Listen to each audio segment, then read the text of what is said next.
እግዚአብሔር ይፈርዳል። ምድርም ተበቃይ ናት። ቤተ ክርስቲያን የሚያርዷትን የምታጠቃበት ሰይፍ የላትም።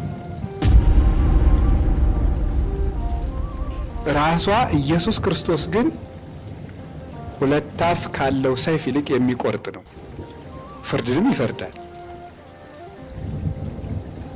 ጠላቶቹንም ይበቀላል። ይህ በብሉይ ኪዳን ብቻ የተደረገ አይደለም።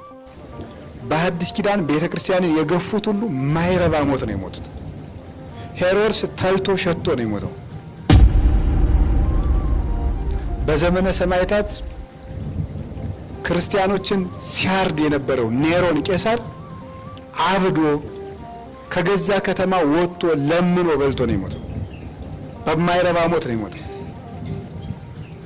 እስከ ዛሬ ድረስ ቤተ ክርስቲያንን የገፋ ሰው እረፍት አግኝቶ አያውቅም። ግራኝ መሐመድም በሜዳ ነው ሞቶ የቀረው። ከ17 ዓመት በላይ ቤተ ክርስቲያንን ገፍቶ እና የክርስቲያን ደም ስንት ሲፈስ ነው የሚሞላ ጽዋው? አይበቃም ወይ? ማን ነው ደም አፍሶ ሰላም ይኖር? አቤልን የገደለ ቃየል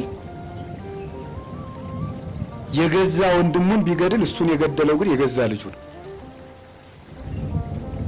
የሰው ደም አፍሶ በሰላም ይኖር የለ።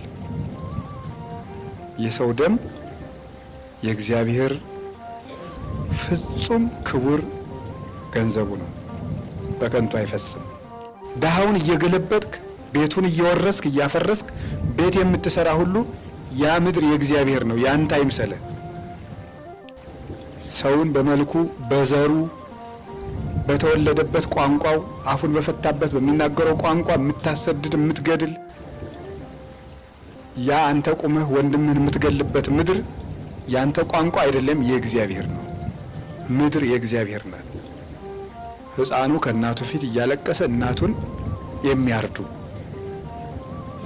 የሕፃን ጩኸት የማይሰማቸው ሕፃኑን እያስለቀሱ ከአንገቱ መስቀሉን የሚበጥሱ አድጎ እንኳን እምነቱን እስኪመርጥ የማይፈቅዱለት